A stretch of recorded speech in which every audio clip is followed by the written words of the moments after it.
Welcome friends, বুলবের জন্য YouTube চ্যানেলে আপনাদের স্বাগত। প্রথমে আমরা দেখে নিই মার্কেট আজকে কীভাবে রিয়াক্ট করেছে। দেখুন, মার্কেট এখানে প্রথমে একটি বিয়ারিশ ট্রেন্ড শুরু করেছে, তারপরে এখান থেকে বুলিশ পুলব্যাক, আবার আজকে বিয়ারিশ, এবং মার্কেট এখানে একটি ক্রিটিক্যাল সিচুয়েশনে দাঁড়িয়ে আছে। মার্কেট এখানে জাস্ট 50 ডেজ ইএমের উপরে বা ওই জায়গাতেই ক্লোজ করার চেষ্টা করেছে, এবং মার্কেট উপর থেকে কিন্তু সেলিং এসছে, এবং উপর থেকে একবারে ডাইরেক্ট সেলিং আসেনি, উপর থেকে উপরে যাওয়ার চেষ্টা, তারপরে সেলিং অনেকক্ষণ ধরে কিন্তু কনসোলিডেশন করার পরে তারপরে সেলিং এসছে, আবার উপরের দিকে যাওয়ার চেষ্টা, আবার নিচের দিকে সেলিং। আমি 15 মিনিট চার্টে দেখাবো যে মার্কেট আজকে কিন্তু খুবই টাফ সিচুয়েশনে ছিল, এবং সেখান থেকে মার্কেটে কিন্তু বড় সড়ো যে র্যালি নিচের দিকে এসছে সেটা কিন্তু আবার শেষের দিকে গিয়ে কভারও হয়ে গেছে, এবং সবচেয়ে বেশি আজকে নিচের দিকে মার্কেট এসেছে এইচডিএফসি ব্যাংকের সাহায্যে, এবং নিফটিতেও কিন্তু একই রকম প্যাটার্ন সৃষ্টি হয়েছে। সো আমরা 15 মিনিট চার্টে চলে যাই। ব্যাংক নিফটিতে আমরা কিভাবে ট্রেড করব এবং ব্যাংক নিফটি কীভাবে কোন জায়গায় দাঁড়িয়ে আছে সেটা একবার দেখার চেষ্টা করব। দেখুন, ব্যাংক নিফটি আজকে যে 15ই মে আজকে যে ওপেনিং হয়েছে, এবং তারপরে কিন্তু সোজা এখান থেকে নিচের দিকে আসার চেষ্টা করেছে, নিচের দিকে এসছে, আবার উপরের দিকে পুল ব্যাক করার চেষ্টা করেছে, তারপরে আবার নিচের দিকে এসছে, এখানে উপরের দিকে আবার নিচের দিকে, এইভাবে কিন্তু কনসোলিডেশন করে লাস্টে এখানে দাঁড়িয়ে গিয়ে ব্যাংক নিফটি এইসব জায়গাতে শেষ হয়ে গেছে। সো মার্কেটে ব্যাংক নিফটির ক্ষেত্রে যে জায়গাটা রয়েছে সেটা কিন্তু একটি পজিটিভ ভাইবের সিগন্যাল দিচ্ছে। কারণ কি, সেল অফ হওয়ার পরে মার্কেট যদি নিচের দিকে ক্লোজ হয়ে যায় একেবারে একটানা, তাহলে কিন্তু এখানে সেলিং বলা যায়, কিন্তু এখানে কিন্তু এটা পজিটিভলি ক্লোজ হয়েছে উপরের দিকে, যেহেতু একটু শেষের দিকে গিয়ে পজিটিভ হয়েছে, এখানে কিন্তু পজিটিভ ক্লোজিং বলা যেতে পারে। সো মার্কেটে এখানে কিন্তু পজিটিভ ভাইব এখানে তৈরি হয়েছে, এবং 50 ডেজ ইএমের উপরে চালু হয়েছে। কালকে আমরা কীভাবে ট্রেড নেব, কালকে যদি এর উপরে ওপেনিং হয় তাহলে কিন্তু এইসব জায়গায় আমাদের স্টপ লস থাকবে, এবং যদি এইসব জায়গাতে পাওয়া যায় তাহলে কিন্তু এখান থেকে আমরা আপসাইডে করতে পারি 48,200 জন্য। আর নেগেটিভ সাইডে বিশেষ কিছু নেই, যদি নেগেটিভ সাইডে আসে তাহলে কিন্তু নেগেটিভ ট্রেড এখানে করা মুশকিল হয়ে যাবে, এবং এখানে কিন্তু এই যে ব্ল্যাক লাইন আছে এটা কিন্তু সাপোর্ট লাইন হিসেবে কাজ করছে। সো এর নিচে না যাওয়া পর্যন্ত, এর নিচে যদি ক্লোজ করে তবেই কিন্তু এখানে একটি নেগেটিভ যে মুভমেন্ট আছে সেটা কিন্তু এখানে শুরু করা যেতে পারে। সো দেখে নিই আমরা নিফটি কীভাবে কাজ করেছে। নিফটির ক্ষেত্রে মার্কেট এখানে পজিটিভ সিগন্যাল তৈরি হওয়ার জন্য তৈরি হচ্ছে। নিফটি দেখুন এখানে যে ক্রস ওভার আছে 15 মিনিটে, সেই ক্রস ওভার এখানে তৈরি হচ্ছে। নিফটির ক্ষেত্রে ক্রস ওভার তৈরি হলে কিন্তু নিফটি অনেকটা উপরে যেতে পারে, এবং নিফটির ক্ষেত্রে আমরা দেখে নিই ক্রস ওভার, লাস্ট এখানে ক্রস ওভার হয়েছে এবং তারপরে নিফটি ডাউনে চলে গেছে, এবং এখানে একটি গোল্ডেন ক্রস ওভার তৈরি হয়েছে, তারপরে নিফটি আপে গেছে। সো এখনও একটা গোল্ডেন ক্রস ওভার তৈরি হওয়ার চেষ্টায় আছে এখানে। সো এটা যদি হয়ে যায় এখান থেকে কিন্তু নিফটির আপসাইড মোমেন্টাম কিন্তু শুরু হবে। সো বলা যেতে পারে এই যে আপসাইড মোমেন্টাম শুরু হয়েছে, এর cross over, lagging cross over কিন্তু এখানে শুরু হচ্ছে, অর্থাৎ এই ক্রস ওভার হওয়ার পরেও কিন্তু মার্কেটের প্রায় অনেকটাই মুভমেন্ট কিন্তু নিফটিতেও থাকবে। সো পজিটিভ মুভমেন্ট করার জন্য নিফটিও কিন্তু এখানে তৈরি হচ্ছে। জাস্ট এখানে একটি ক্রস ওভার তৈরি হবে এবং নিফটি উপরের দিকে কিন্তু 200-300 পয়েন্ট কিন্তু উপরের দিকে মুভমেন্ট করার একটা জায়গায় কিন্তু নিফটি থাকবে। সো আমরা এইচডিএফসি ডলার ইন্ডেক্স দেখে নেব। ডলার ইন্ডেক্সটা আমরা এখানে দেখে নেব। সো ডলার ইন্ডেক্স অনেকটা নিচে এসছে।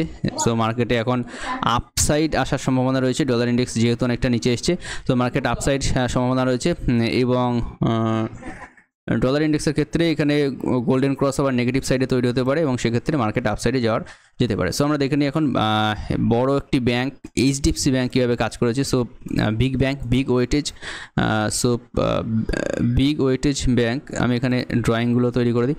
সো আজকে এইচডিএফসি ব্যাংক অনেকটা ড্র্যাগ করেছে নিচের দিকে, এবং সাপোর্ট এরিয়ার কাছাকাছি চলে এসছে। আমি বলছিলাম যেটা হায়ার লো, সেটা কিন্তু এখানে সৃষ্টি হচ্ছে। সো এই জায়গাটা যদি হায়ার লো তৈরি করে বা এখান থেকে যদি লো সাপোর্ট নিয়ে মার্কেট উপরের দিকে যায় তাহলে কিন্তু এখানে পজিটিভিটি হতে পারে, এবং যদি গোল্ডেন ক্রস ওভারও তৈরি হয় কিছুদিনের মধ্যে তাহলে কিন্তু উপরের দিকে মার্কেটে আমরা পেতে পারি।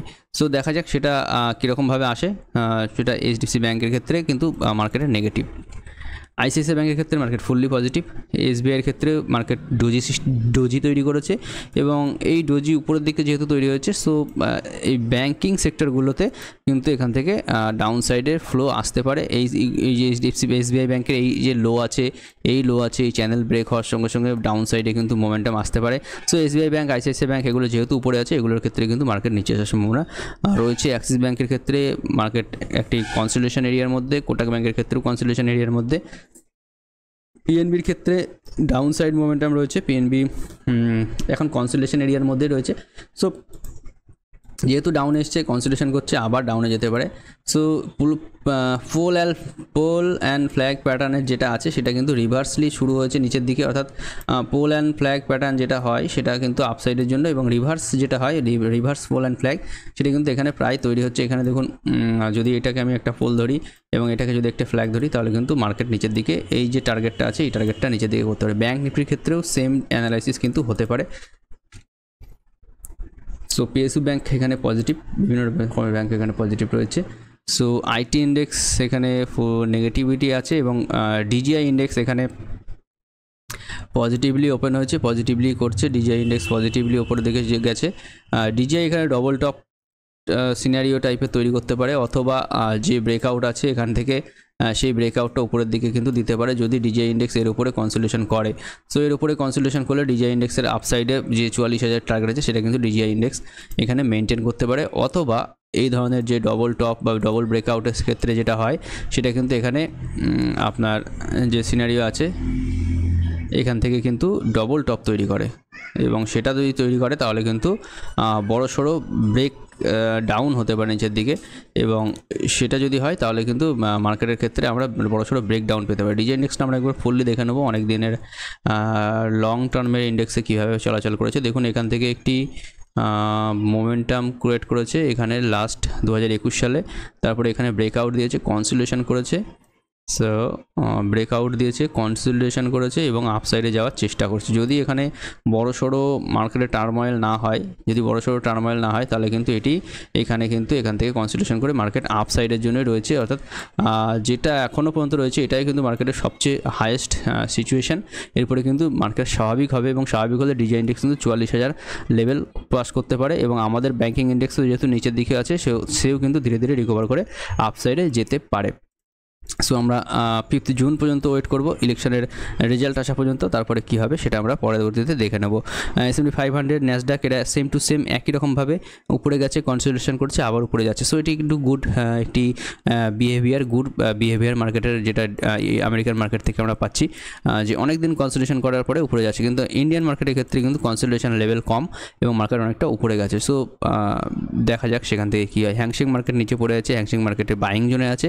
সো এখানে কনসলিডেশন করবে। 50 ডে সিএমএ যে আছে সেটা কিন্তু অনেকটা নিচে পড়ে আছে। সো 50 ডে সিএমের কাছে একবার যদি সাপোর্ট নিয়ে নেয় নিচের দিকে কনসলিডেশন করে, তাহলে কিন্তু আপসাইড যাওয়া সম্ভব হবে, এবং মানি যদি এক্সচেঞ্জ না হয় চায়না ইন্ডিয়ার মধ্যে, তাহলে কিন্তু এখান থেকে আপসাইড পসিবল। আমরা যদি ডেইলি চার্টে দেখে নিই তাহলে আজকে দেখব কালকে হ্যামার তৈরি হয়েছে ভিক্স ইন্ডেক্সে, ভিক্সে। সো ভিক্সে উপরের দিকে হ্যামার, ভিক্স আস্তে আস্তে ধীরে ধীরে নিচে আসতে পারে। ভিক্স ধীরে ধীরে নিচে আসা মানে কিন্তু মার্কেটে আপসাইড আসার সম্ভাবনা বেশি।